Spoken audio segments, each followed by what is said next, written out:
warahmatullahi wabarakatuh. Bismillahirrahmanirrahim. Alhamdulillahirabbil alamin. Wassalatu wassalamu ala asrofil anbiya'i wal mursalin wa ala alihi wa sahbihi ajma'in. Amma ba'd. Alhamdulillah, segala puji bagi Allah. Kita dipertemukan kembali dalam keadaan sehat walafiat, tidak kurang suatu apapun dalam kajian kini kita yang insyaallah tiap minggu kita laksanakan. Salawat dan salam tidak lupa kita aturkan kepada Muhammad SAW, kepada sahabatnya, kepada keluarganya, dan kepada para pengikutnya yang insyaallah istiqomah dan kita termasuk di dalamnya. Amin amin ya rabbal alamin. Kali ini kita akan membahas tema menghafal Quran semudah tersenyum yang insyaallah akan dibawakan oleh Ustadz Yusuf Sandi, LC. Alhamdulillah beliau sudah ada di tengah-tengah kita.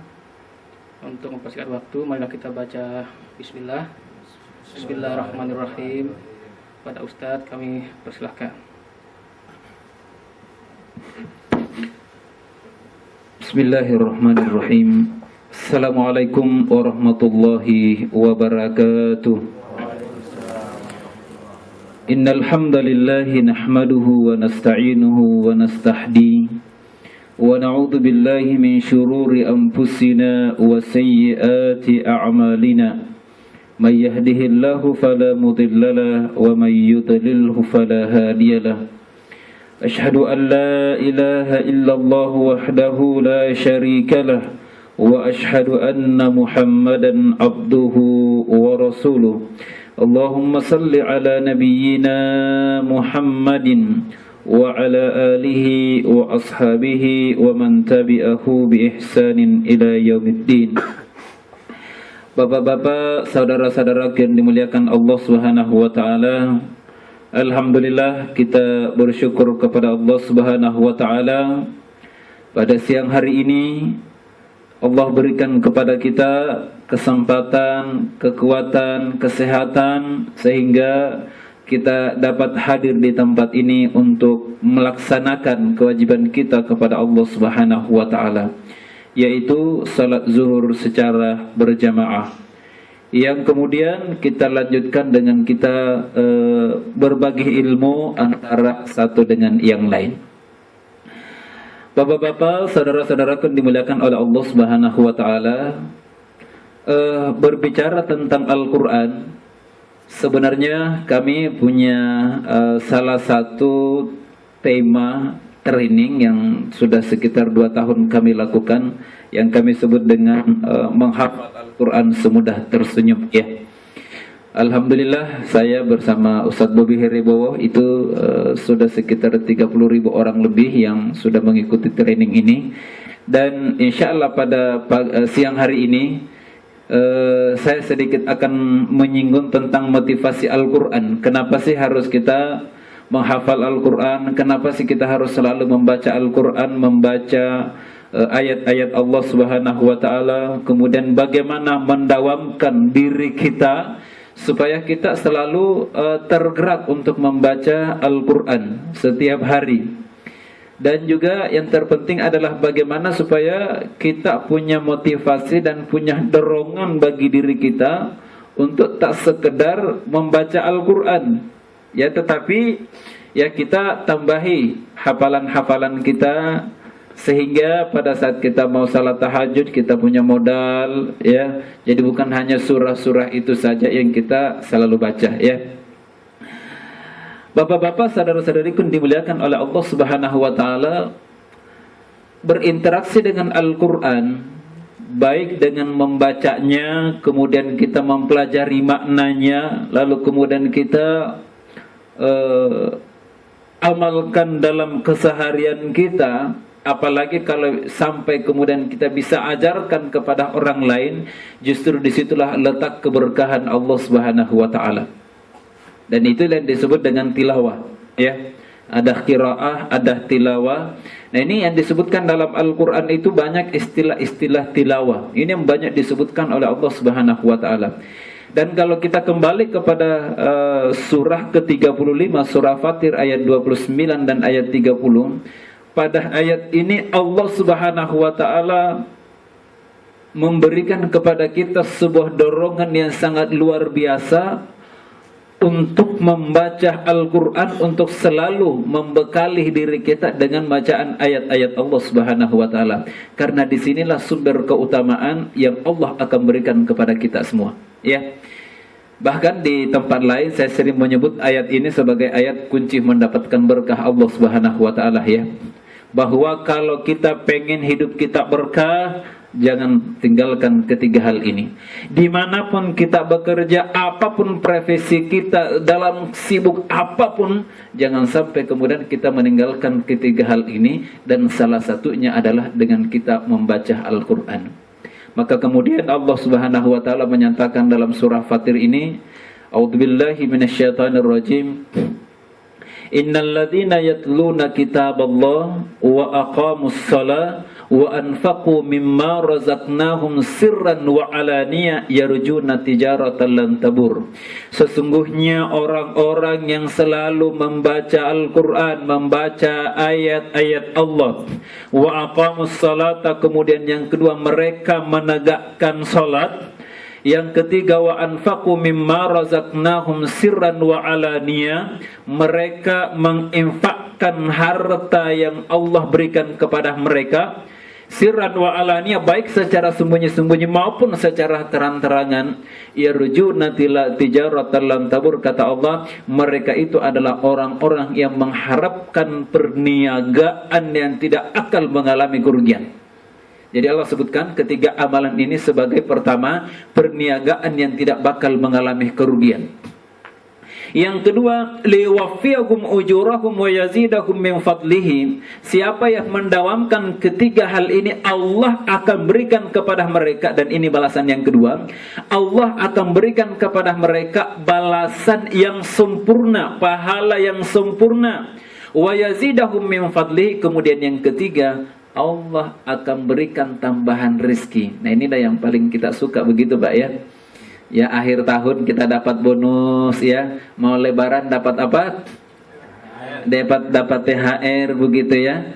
Allah Subhanahu wa taala berikan keberkahan dalam usaha kita. Alhamdulillah, Allah berikan pendapatan yang lebih tinggi juga kepada kita. Kuncinya mana? Nah, ini sebenarnya, ya. Perbanyak Al-Quran. Yang kedua, salat kita jaga. Kemudian yang ketiga, jangan lupa untuk selalu berbagi kepada sesama kita. Tiga amalan ini yang disebutkan oleh Allah Subhanahu wa taala sebagai satu perniagaan yang tidak bakal mengalami kerugian. Yang kedua, tiga amalan ini pasti akan dibalas oleh Allah Subhanahu wa taala dengan pahala yang sempurna. Kemudian yang ketiga, Allah akan berikan tambahan karunia. Dan kalau kita lihat kata-kata fadl ini di baris ketiga, wa yazidahum min fadlihi, dan Allah akan menambahkan kepada mereka dari karunia-Nya. Ternyata dalam Al-Qur'an itu, Pak, ya, Ibu, dalam surah Al-Baqarah Allah Subhanahu wa taala menyatakan, walaula fadlullahi alaikum wa rahmatuhu lakuntum minal khasirin. Sekiranya bukan karena fadl, ada kata-kata fadl di baris ketiga, min fadlihi, sekiranya bukan karena fadl atau karunia dari Allah Subhanahu wa taala, wa rahmatuhu, yang kedua rahmat atau kasih sayang dari Allah Subhanahu wa taala, lakuntum minal khasirin, maka semua kalian akan rugi. Semua kalian akan rugi. Nah, disinilah kemudian Allah memberikan kata kunci pada ayat kedua pada ayat ke-30 ini, bahwa salah satu cara untuk mendapatkan fadl dari Allah Subhanahu wa taala atau kunci untuk memasuki surga Allah adalah dengan kita mendawamkan ketiga amalan ini. Siang hari ini kita cuma membahas satu, yaitu yatluna kitaballah, orang-orang yang selalu membaca ayat-ayat Allah Subhanahu wa taala. Dan para bapak ibu saudara-saudari yang dimuliakan oleh Allah Subhanahu wa taala, siapa yang mampu mendawamkan membaca Al-Qur'an, selalu berinteraksi dengan Al-Qur'an, maka itulah sebagai orang yang akan mendapatkan predikat pribadi terbaik dari Rasulullah sallallahu alaihi wasallam. Seperti dalam hadis riwayat Al-Bukhari, khairukum man ta'allama al-Qur'ana wa 'allamahu. Hadis yang sering kita dengarkan. khairukum man ta'allamal Qur'ana wa 'allamahu, bahwa pribadi-pribadi terbaik di mata Allah kemudian di mata Rasul sallallahu alaihi wasallam kuncinya orang yang selalu berinteraksi dengan Al-Quran, dengan dia mempelajari Al-Quran, kemudian yang kedua dia mengamalkan Al-Quran dalam hidup ini dengan dia mengajarkan kepada orang lain. Ya, lalu kemudian kenapa Allah jadikan orang-orang yang selalu berinteraksi dengan Al-Quran itu sebagai orang yang terbaik? Satu, bahwa dengan kita membaca Al-Quran maka Allah akan berikan kepada kita pahala yang berlimpah. Maka Rasulullah sallallahu alaihi wasallam mengatakan dalam hadis riwayat At-Tirmizi, "Man qara'a harfan min kitabillah," siapa yang membaca satu huruf dari kitabullah, dari Al-Qur'an, falahu hasanah, maka Allah akan berikan kepada orang itu satu kebaikan. Wal hasanatu bi asyri amsalihha, kemudian satu kebaikan ini akan dilipat gandakan oleh Allah menjadi 10 kebaikan. Itu dalam hadis riwayat At-Tirmizi. Maka kemudian Rasul memberikan kepada kita sebuah ilustrasi yang indah, la aqulu alif lam mim harfun sahabatku wahai Aisyah, karena ini hadis dari Aisyah. Wahai Aisyah, saya tidak mengatakan bahwa alif lam mim itu satu huruf, tapi alif satu huruf, lam satu huruf, mim satu huruf. Bayangkan pada saat kita membaca ayat-ayat Allah Subhanahu wa taala dalam jumlah huruf yang begitu banyak, maka Allah pun akan memberikan kepada kita kebaikan yang banyak. Maka pada saat kita membaca Alif Lam Mim, berapa huruf Pak? 3 huruf. Berapa kebaikan yang Allah berikan kepada kita? 30 huruf. Itulah yang akan Allah, ini baru kita membaca Alif Lam Mim. Apalagi kalau kita tambahi dengan banyak ayat, dengan banyak surah, ya, yakin Allah akan memberikan kepada kita kebaikan yang berlimpah pula. Dalam satu hari berapa kali kita baca surah Al-Fatihah? Ya, 17 kali dalam satu hari kita membaca surah Al-Fatihah. Kenapa? Karena setiap rakaat, kata Rasul sallallahu alaihi wasallam, la salata liman lam yaqra bi Fatihatil kitab, tidak sah salat orang yang tidak membaca surah Al-Fatihah. Maka kalau kita dalam satu hari salat 17 rakaat, maka minimal kita sebagai kaum muslimin itu membaca surah Al-Fatihah 17 kali dalam satu hari. Hanya ada 2 kemungkinan orang itu tidak membaca surah Al-Fatihah 17 kali dalam satu hari. 1, perempuan. Bisa jadi salat subuh, bagus, lancar. Salat zuhur, tapi tiba-tiba sebelum salat asar datang tamu tak diundangnya, begitu ya. Akhirnya dia tidak sempat membaca 17 kali dalam satu hari.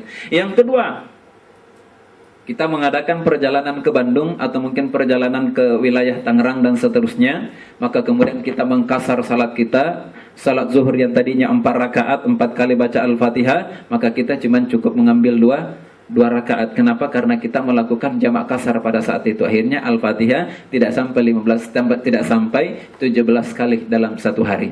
Tapi pertanyaan inti saya sebenarnya bukan berapa kali, tapi kira-kira berapa kebaikan yang akan Allah berikan kepada kita setiap kali 1 kali khatam surah Al-Fatihah? Ada yang pernah hitung berapa gitu? Ya, ini udah majelis kesekian puluhan atau ratusan berapa gitu, saya sering nanya begitu, ternyata tidak mendapatkan jawaban. Ya, di majelis mana, di Telkomsel saya pernah tanyain, kemudian di tempat lain di Telkom saya pernah tanyain, dan ya ternyata Quran yang saya selalu siapkan itu tidak laku.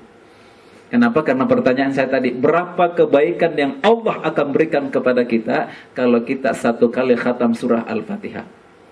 Ada yang pernah hitung berapa jumlah hurufnya? 2008, 2009, 2010, 2011, 2015, 2012, 5 tahun berturut-turut saya pernah beberapa kali di beberapa radio saya jadikan sebagai kuis. Ternyata Quran saya nggak laku juga begitu yang saya siapkan. Nah, jumlahnya itu kalau mau dihitung-hitung 126 huruf. Mulai dari Alhamdulillahirabbil alamin sampai waladhdallin, huruf nun itu 126 huruf. Artinya apa? 1 kali kita khatam surah Al-Fatihah maka Allah akan berikan kepada kita 1260 kebaikan. Itulah kebaikan yang Allah berikan kepada kita. Kita tidak ngitung-ngitung kebaikan, ngitung pahala, tapi ini motivasi bagi diri kita. Kita kan manusia ya, selalu hitung-hitungan begitu ya. Saya melakukan ini saya dapat berapa, saya mengamalkan ini saya dapat berapa, kan begitu. Allah pun sebutkan dalam surah ini, dalam surah Fatir ini, surah ke-35, tijaratun, kata-kata bisnis. Hei manusia, kalau mau berbisnis dengan Allah Subhanahu wa taala, lakukan 3 hal ini. Yang pertama-tama adalah baca Al-Qur'an. Dan Allah pakai bahasa bisnis lagi tuh. Ya, di berapa itu? Di ayat 35, di ayat 30, yarjuna tijaratan lan tabur, bahwa perniagaan yang mereka lakukan itu tidak bakal mengalami kerugian. Kemudian ayat 30-nya wa yazidahum, Allah berikan tambahan. Selalu Allah berbahasa dengan bahasa manusia. Bahkan dalam surah Al-Baqarah dan surah Al-Imran, tidak usah jauh-jauh, di surah Al-Baqarah ayat 261 sampai ayat 280, Allah berbicara tentang infak, tentang sedekah, dan Allah selalu memberikan hitung-hitungan sesuai dengan akal manusia. Apa yang ada dalam akal manusia? Hitungan bisnis. Kamu melakukan ini, Allah berikan kebaikan sekian. Kamu berimpak sekian, Allah akan berikan kebaikan sekian. Jadi ini sekedar motivasi bagi diri kita, bahwa satu kali kita membaca surah Al-Fatihah, maka Allah akan berikan kepada kita berapa kebaikan? 1260 kebaikan. Apalagi kalau kita tambahi dengan surah-surah andalan kita. Apa surah andalan kita, Pak, Ibu? Ya? Surah andalan saya sih, kalau surah andalan saya sama anak saya itu biasanya di rakaat pertama ya, Al-Ikhlas. Qul huwallahu ahad, Allahus samad, lam yalid wa lam yulad wa lam yakul lahu kufuwan ahad. Naik rakaat kedua, Bismillahirrahmanirrahim, Alhamdulillahi Rabbil Alamin, sampai waladhdallin. Apa surah andalan kedua? Inna a'tainakal kautsar fasholli li rabbika wanhar, inna syani'aka huwal abtar. Kan itu kadang-kadang sering begitu ya. Subuh, coba diperhatikan, subuh. Apalagi kalau kita nggak ikutan ke masjid salat subuh secara berjamaah begitu ya. Itu umumnya itu tuh surah andalan, kulhu sama inna a'taina.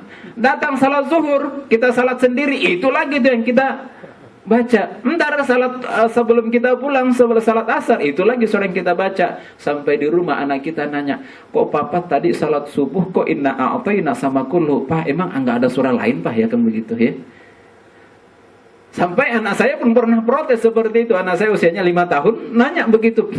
Kok itu orang-orang selalu inna a'taina, inna a'taina? Iya nak, bagus kan surah paling pendek. Terus qul huwallahu ahad, kenapa? Oh, itu surah yang paling dicintai oleh para sahabat. Bukan hanya kita umat belakangan yang cinta dengan qul huwallahu ahad, tapi sahabat-sahabat dulu juga cintanya sama kulhu. Tapi kalau kita cintanya sama kulhu karena memang nggak ada yang lain, kan begitu ya. Selalu yang kita ingat pada saat kita salat, kulhu lagi, inna a'taina lagi. Kalau sahabat yang dulu memang karena maknanya, keutamaan daripada qul huwallahu ahad itu. Apa keutamaannya? Rasul sallallahu alaihi wasallam sekali waktu bertanya di hadapan para sahabatnya, ayajizu ahadukum an yaqra'al qur'ana fi lailatin? Sahabatku, kira-kira kalau di antara kalian ada enggak yang mampu membaca Al-Quran satu kali khatam Al-Quran dalam satu malam? Sahabat pada saat itu pada kebingungan begitu ya. Sama kalau saya nanya, dari subuh sampai sekarang udah berapa juz nih dibaca? Nah, ada yang 1 juz? Kalau ada yang baca 2 juz dari pagi sampai sekarang, saya kasih Al-Quran. Ada yang 2 juz? Nah, sahabat-sahabat Rasul sallallahu alaihi wasallam pada saat itu ketika mendapatkan pertanyaan dari sahabat, mereka juga diam. Maka Rasul sallallahu alaihi wasallam, ayajizu ahadukum an yaqra'al qur'ana fi lailatin? Sahabatku, apakah kalian memang enggak mampu membaca Al-Qur'an dalam satu malam?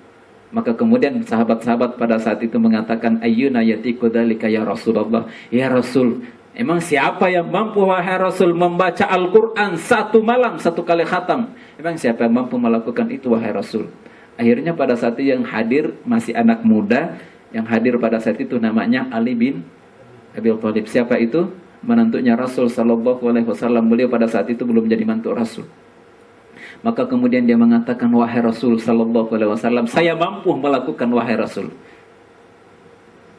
Coba gimana caranya? Maka kemudian Ali mengatakan bahwa Qul huwallahu ahad thuluthul Quran. Qul huwallahu ahad itu sama dengan kita membaca sepertiga dari Al-Quran.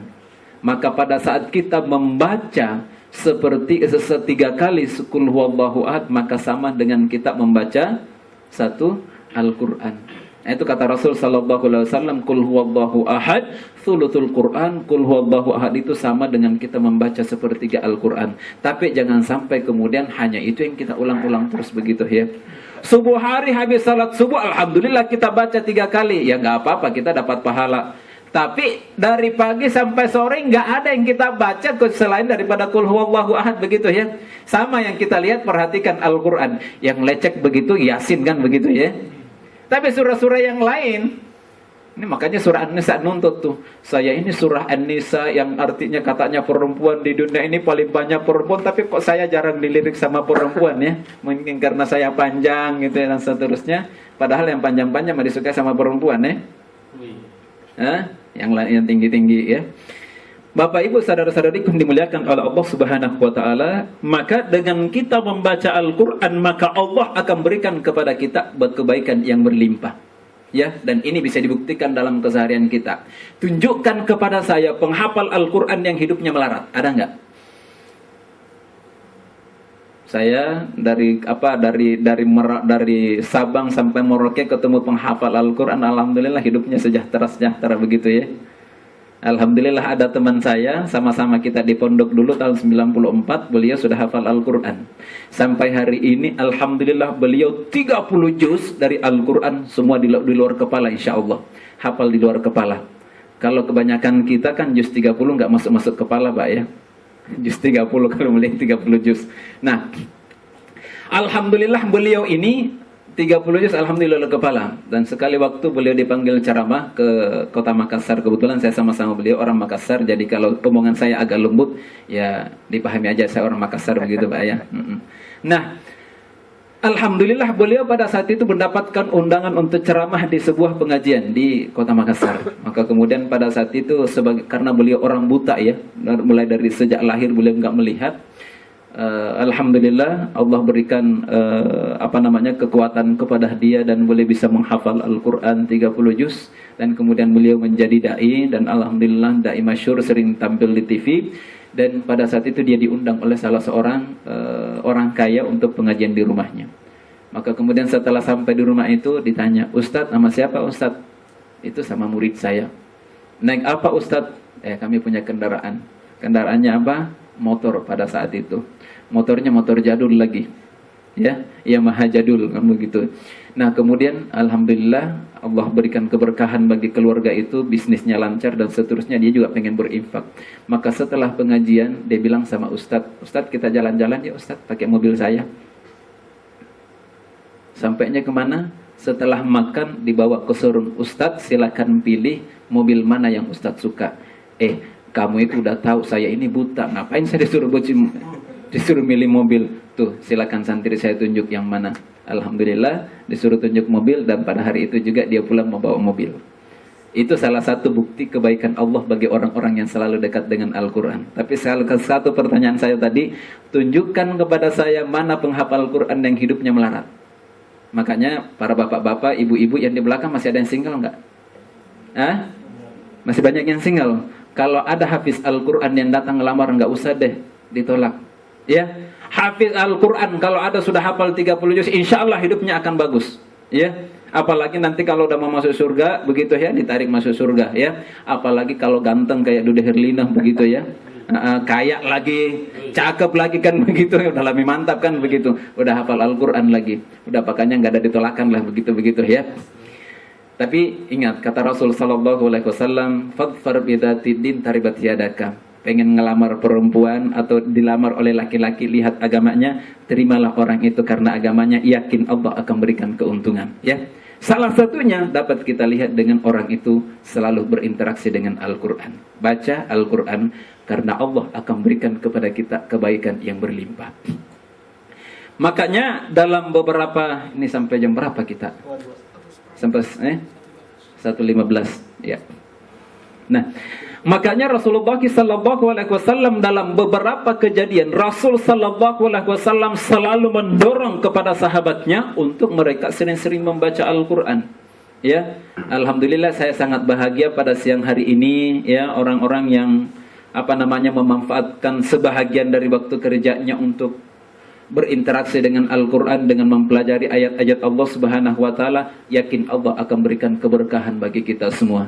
Allah berkahi hidup kita, Allah berkahi pekerjaan kita, Allah berkahi penghasilan kita, Allah berkahi ilmu kita, Allah berkahi keluarga kita. Salah satu cara untuk mendapatkan keberkahan dalam keluarga kita adalah dengan kita mendawamkan membaca Al-Quran.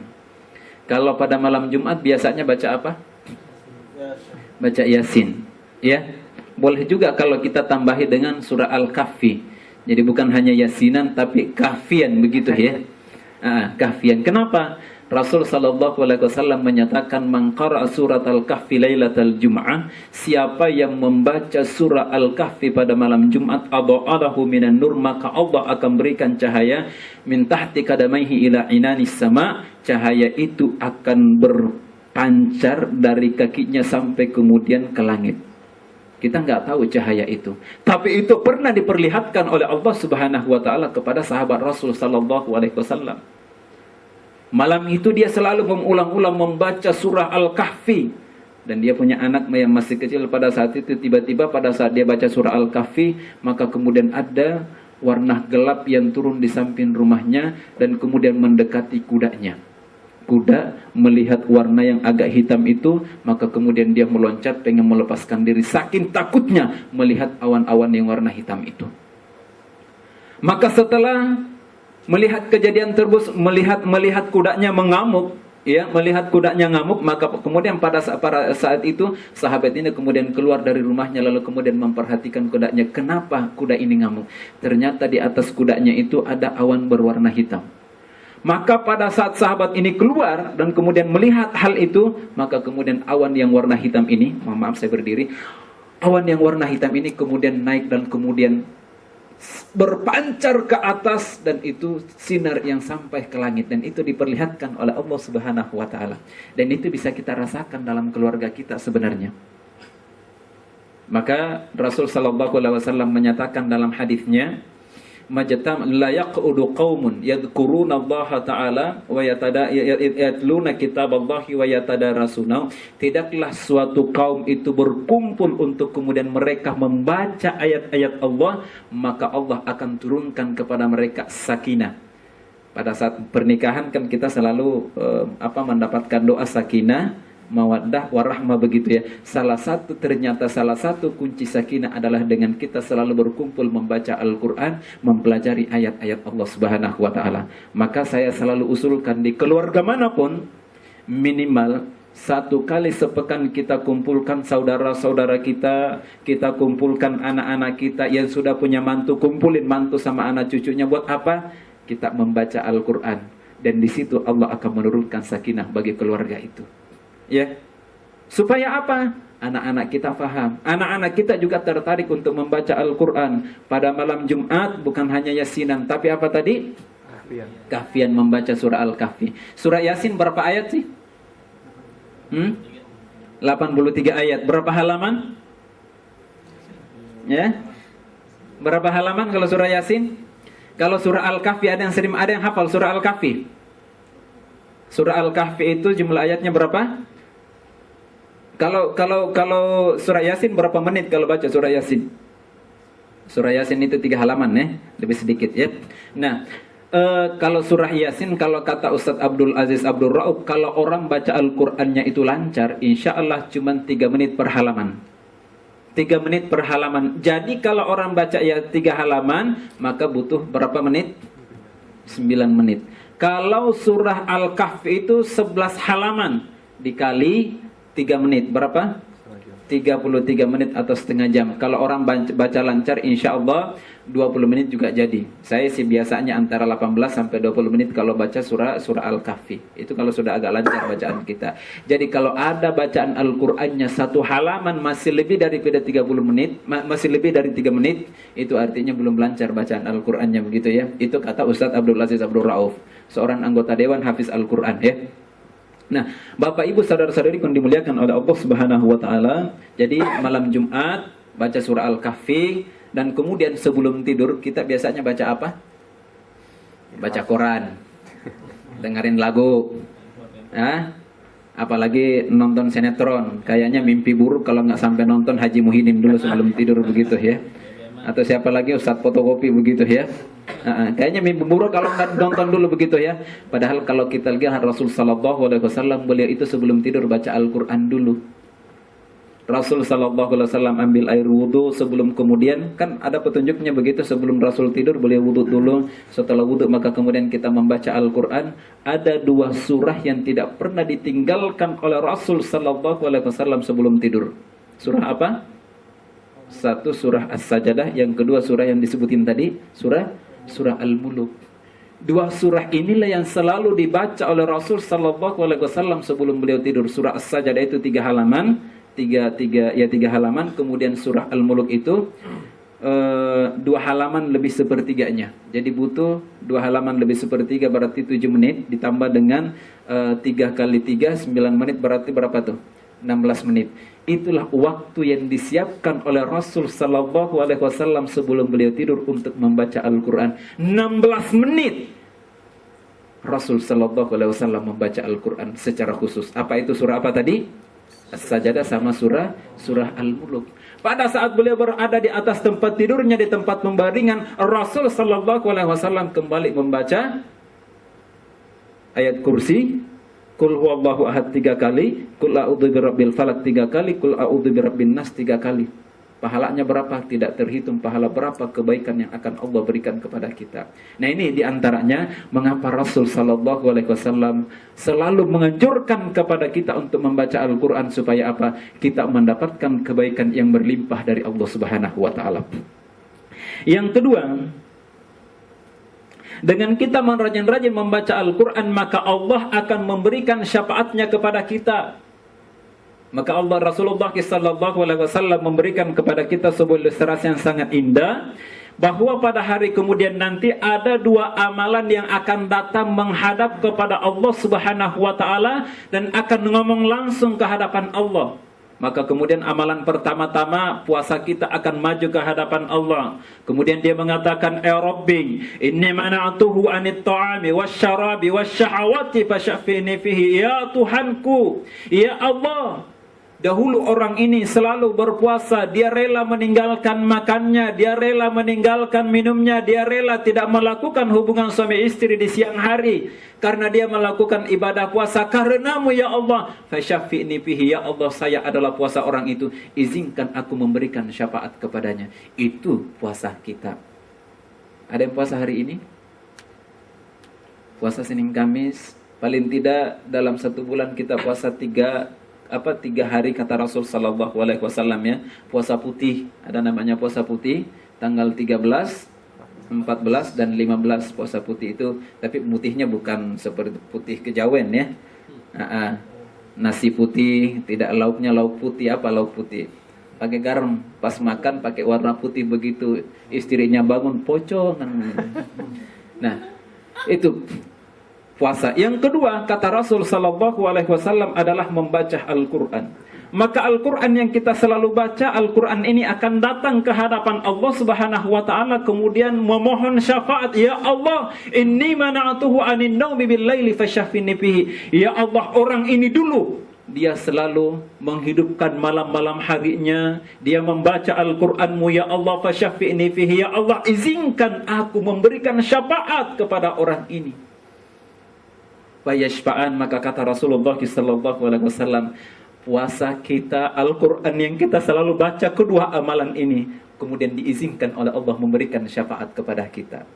Inilah indahnya kalau kita selalu berinteraksi dengan Al-Quran, Al-Quran yang akan datang memohon kepada Allah supaya kita diberikan syafaat oleh Allah Subhanahu wa Ta'ala. Bayangin, pada saat kita ngantri makanan 10 menit aja ngantri makanan, ngomel-ngomel kan begitu ya. Ini di hadapan Allah kita akan antri berapa tahun? Berapa tahun? Ada 10.000 tahun, ada ayat yang mengatakan 50.000 tahun kita ngantri. Perbandingannya satu hari di akhirat sama dengan 50.000 tahun di dunia. Itulah masa ngantri kita di hadapan Allah untuk mempertanggungjawabkan amal kita. Dan pada saat itulah dua amalan ini, salah satunya adalah Al-Quran yang kita selalu baca, akan datang memohon kepada Allah supaya kita diberikan syafaat. Itu yang kedua. Yang ketiga adalah menjadi keluarga Allah Subhanahu wa Ta'ala. Ada yang pernah bermimpi nggak jadi menantunya Presiden SBY? Nggak usah mimpi lagi, udah nggak ada lagi begitu ya. Ya udah, tapi siapa tahu ada yang mau jadi yang kedua, begitu ada yang ketiga, nggak usah dihalangi Pak, begitu ya. Nah, menjadi keluarga Allah Subhanahu wa Ta'ala, betapa bangganya ketika Allah mengatakan, ya, ini adalah keluarga saya, ini adalah keluarga saya. Dan itu yang disebutkan oleh Rasulullah sallallahu alaihi wasallam, inna lillahi ahlun fi ardihi, sesungguhnya Allah mempunyai keluarga di antara manusia. Maka kemudian para sahabat bertanya, manhum ya Rasulullah, wahai Rasul, siapa keluarga Allah yang ada di atas permukaan bumi ini? Rasul menjawab, ahlul Qur'ani hum ahlullahi wa khassatuhu. Hei sahabat-sahabatku, orang yang selalu berinteraksi dengan Al-Quran, dia belajar Al-Quran, dia pelajari Al-Quran, dia amalkan Al-Quran dalam hidupnya, hum ahlullahi wa khassatuhu, mereka itulah keluarga Allah, dan mereka adalah merupakan hamba-hamba pilihan Allah Subhanahu wa Ta'ala. Bayangkan Pak, pada saat kita diakui oleh orang yang terhormat, oh ini keluarga saya, ini anak saya, ini ponakan saya, ini sepupu saya, betapa bangganya kita pada saat itu. Ini Allah yang akan mengakui kita sebagai keluarganya. Kapan itu? Kalau kita rajin membaca Al-Quran. Yang keempat, jadi 4 aja, ini dorongan motivasi bagi kita untuk hafal Al-Quran. Yang keempat adalah meraih dan memberikan hadiah terbaik kepada orang tua kita. Rasulullah menyatakan, man qara'al Qur'ana wa ta'allamahu wa amila bihi ulbisa yaumal qiyamati tajun min nur. Siapa yang rajin baca Al-Qur'an, yang kedua rajin memahami, mempelajari makna-makna dari ayat yang dia baca, kemudian yang ketiga wa amila bihi, dia mengamalkan Al-Qur'an, dia hidup dengan Al-Qur'an, ulbisa yaumal qiyamati tajun min nur, maka Allah Subhanahu wa Ta'ala akan pakaikan kepadanya mahkota yang terbuat dari cahaya. Mahkota pada tahu ya, Miss Universe, berapa triliun tuh harganya tuh ininya, mahkotanya tuh. Atau Indonesia lah, tercantiknya Indonesia, putri Indonesia tuh berapa miliar tuh harganya. Rasul menyatakan, ulbisa yaumal qiyamati tajum minur, orang yang selalu membaca Al-Quran, Allah akan berikan kepada dia mahkota yang terbuat dari cahaya. Dau'uhu mithlu dau'i syamsi, cahayanya seperti cahaya matahari. Bukan hanya kita orang yang membaca, tapi orang tua kita, orang tua yang telah membesarkan kita, orang tua yang telah mendidik kita, orang tua yang telah berkorban segalanya demi kita pun akan diberikan hadiah terbaik oleh Allah Subhanahu wa Ta'ala. Apa hadiahnya? Wa yuksa walidahu hullatan, orang tua kita akan diberikan pakaian dan perhiasan yang terbuat dari mutiara. Harganya seperti apa? La taqumu alaihi mad-dunya wa ma fiha, harganya tidak akan sebanding dengan seluruh kekayaan yang ada di permukaan bumi ini. Kalau di dunia ada hotel mewah, rumah mewah, mobil mewah, semua itu tidak akan sebanding dengan hadiah yang akan Allah berikan kepada orang tua kita. Maka ketika orang tua kita mengenakan pakaian itu, maka kemudian mereka bertanya, bima kusina hada ya Rabb, ya Allah, dari mana pakaian yang serba indah ini? Dari mana perhiasan yang kami kenakan ini? Qila lahum, maka dikatakan kepada mereka, bi akhadhi waladikum al-Qur'an, ini berkat anak-anak kalian yang dahulu di dunia rajin membaca Al-Qur'an. Dahulu kalian pernah mengajarkan Al-Qur'an kepada anak-anak kalian, maka pada hari ini kalian sebagai orang tua mendapatkan hadiah terbaik. Itulah balasan bagi orang-orang yang selalu mendidik anaknya dengan Al-Quran. Disitulah indahnya pada saat kita memasukkan anak kita ke pesantren, ya, pesantren Al-Quran, ya. Bapak-bapak, ibu-ibu, saudara-saudari yang dimuliakan oleh Allah Subhanahu wa Ta'ala, ini sekedar motivasi saja bagaimana supaya kita selalu berinteraksi dengan Al-Quran. Jangan sampai kemudian seperti sahabat saya, ada namanya Pak Ibnu. Pak Ibnu ini dia baru keluar, dia bekerja di sekitar Sudirman sana, ini kisah nyata. Dia bekerja di sekitar Sudirman sana, dan beliau selalu meminta supaya disampaikan cerita ini untuk pelajaran bagi siapapun saja. Biasa Pak, kalau sudah jam 4 pantat itu kayaknya udah nggak rapat begitu ya, udah pengen pulang aja ya. Jam 5 teng, maka kemudian Pak Ibnu pada saat itu kemudian keluar dari kantornya, dan kemudian keluar di mana dia akan mendapatkan bis. Nah, karena pada saat itu lagi macet-macetnya, ya biasalah jam 5, setengah 6 lagi macet-macetnya. Sudah lama dia menunggu bis tapi tidak ada. Akhirnya karena capek juga berdiri, dia mencari halte di mana dia bisa menunggu bis. Tapi belum lama dia mendudukkan pantatnya di halte itu, tiba-tiba dia mendengarkan azan. Allahu Akbar, Allahu Akbar. Maka kemudian seorang mukmin pada saat mendengarkan azan, maka seharusnya dia bersyukur kepada Allah Subhanahu wa taala. Dan kemudian Pak Ibnu pada saat itu mengatakan, terima kasih banyak ya Allah, Engkau masih memberikan kepada saya kesempatan untuk beribadah kepadamu. Terima kasih banyak ya Allah, Engkau masih memperdengarkan kepadaku panggilanmu, dan saya akan memenuhi panggilanmu ya Allah. Maka kemudian pada saat itu Pak Ibnu kemudian meninggalkan halte itu dan menelusuri di mana dia akan mendapatkan masjid atau musola. Tidak lama setelah itu di ujung gang terdapat sebuah musola, dan masuklah dia sholat sunat. Maka kemudian biasanya Pak, kalau kata orang Makassar, kalau sudah diiqamat itu baku dorong-dorong, tahu baku dorong-dorong ya? Udah silakan Pak, udah Bapak yang jadi imam, silakan Pak. Kemudian pada saat itu Pak Ibnu kebetulan hari Jumat begitu ya. Pak Ibnu lagi baju koko. Maka kemudian Pak Ibnu lah yang didorong-dorong, digadang-gadang begitu. Dah silakan Pak, silakan Pak. Begitu. Apa kata Pak Ibnu dalam dirinya? Mampus gua. Kenapa? Maka kemudian setelah takbir, baca doa iftitah, maka kemudian dia membaca Alhamdulillahi Rabbil Alamin Ar-Rahmanir Rahim sampai kemudian waladhdallin.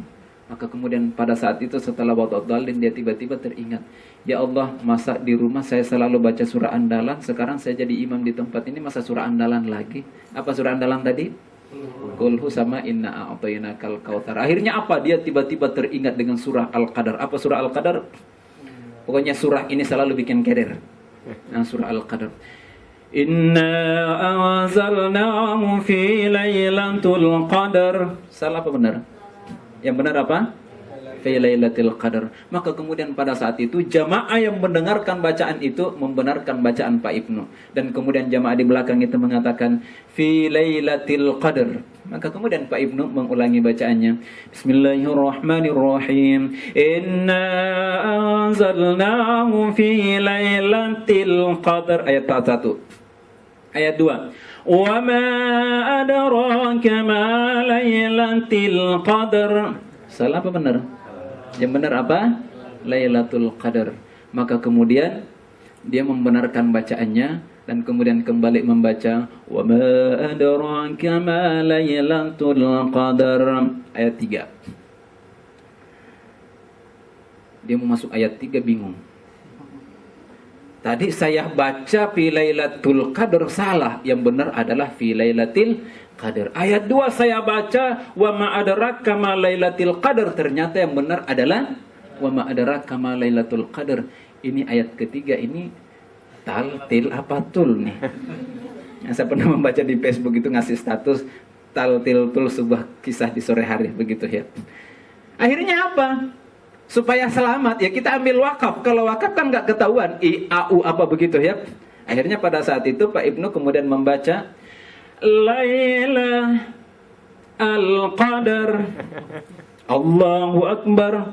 Saking geruginya pada saat itu. Kenapa? Ya itulah akibatnya. Karena kurangnya bahan, kurangnya bekal untuk menjadi imam, kan begitu. Kemana-mana selalu inna a'tainakal kautsar. Kemana-mana selalu qul huwallahu ahad begitu ya. Bahkan dan ternyata bukan hanya di Indonesia begitu, surah andalan kita qulhu sama inna a'taina begitu ya.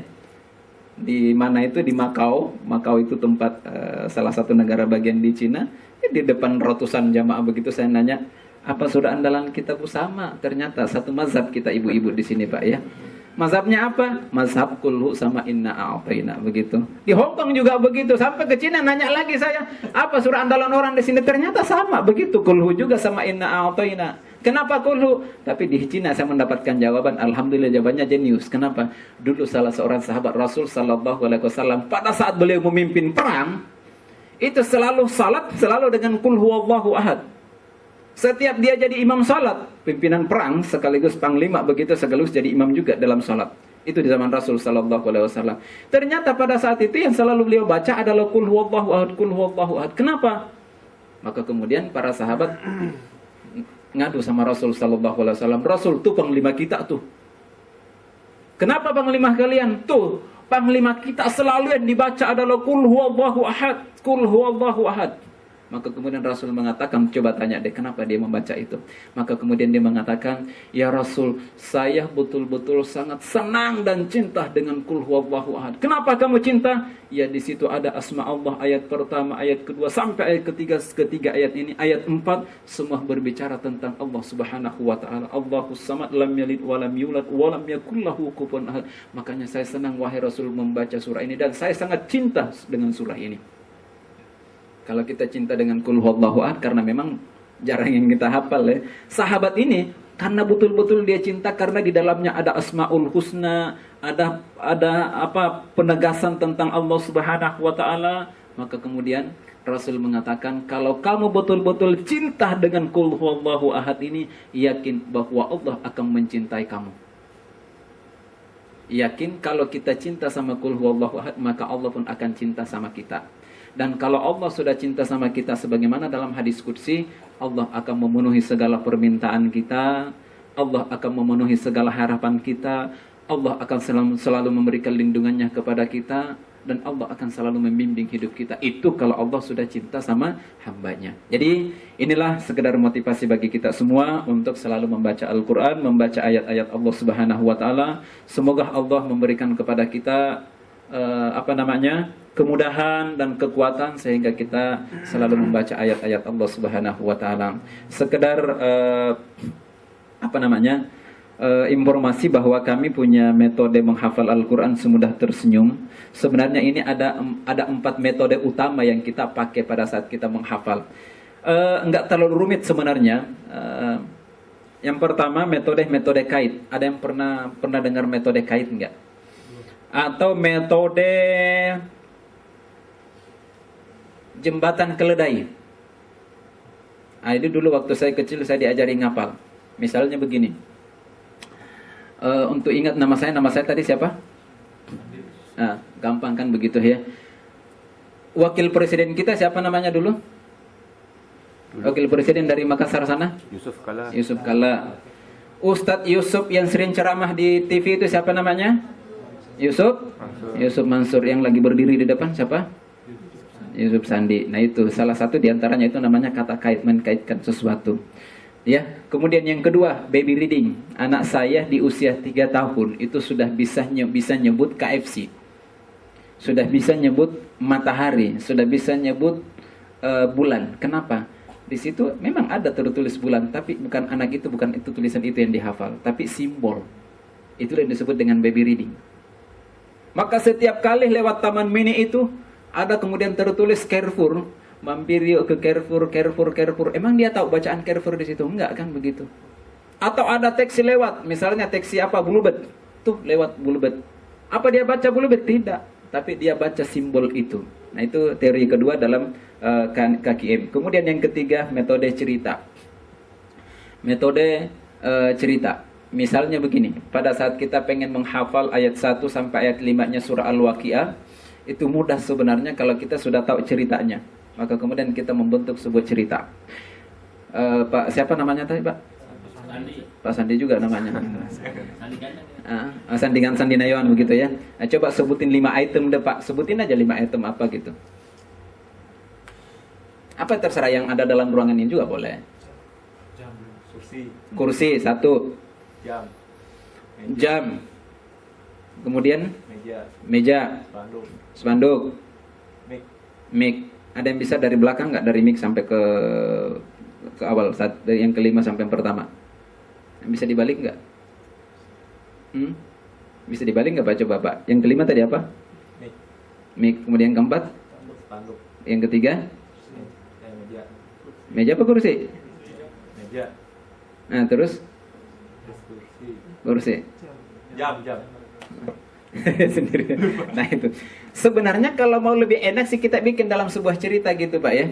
Kita bikin dalam cerita dan itulah yang kita terapkan dalam KKM. Misalnya begini, Bapak Ibu ada yang hafal surah Al-Waqiah enggak?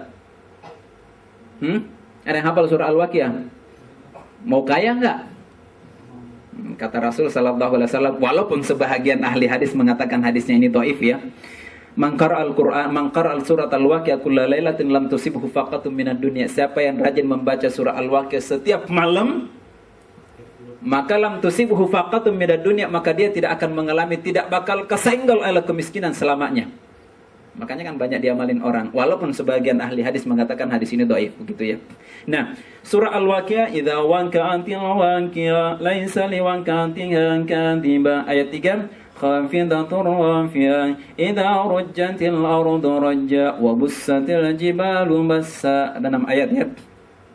Sebenarnya gampang untuk menghafal ayat ini, mengkaitkan antara ayat 1 sampai ayat 6 dengan kita membuat sebuah cerita. Tapi kita ngambil dulu kata kait dari ayat pertama. Idza waqa'atil waqi'ah. Kira-kira kata kait yang mudah diingat oleh kita kira-kira apa? Di antara idza waqa'at al-waqi'ah. Waqi'ah. Apa itu waqi'ah? Bisa nama orang, bisa nama tempat, bisa nama apa saja. Tapi saya biasanya ngambil Isa. Kenapa Isa? Itu kan nama Nabi, begitu dikenal semua orang ya. Maka ayat 1 adalah Isa, begitu ya.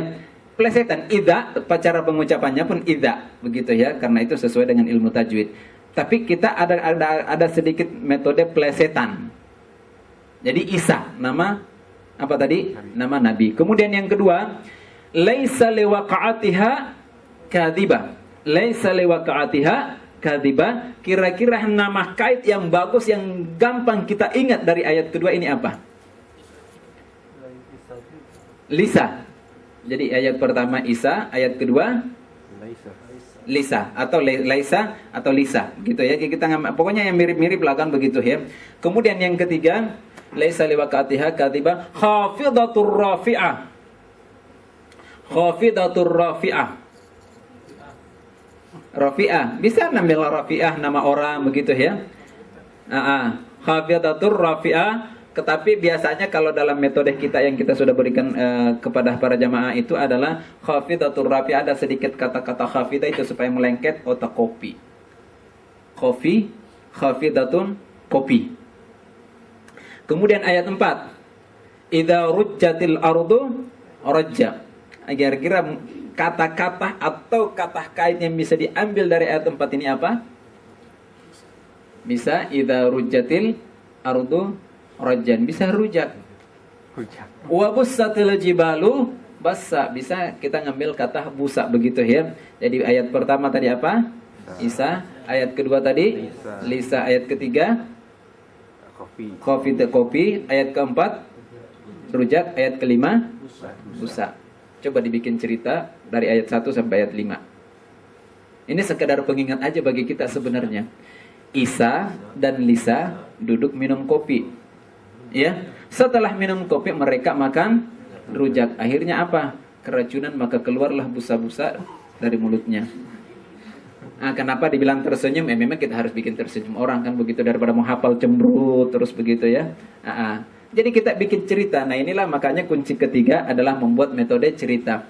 Yakin kalau Bapak Ibu menghafal nomor HP dengan membuat sebuah cerita, sampai 3 bulan ke depan gak diingat, insya Allah masih hafal.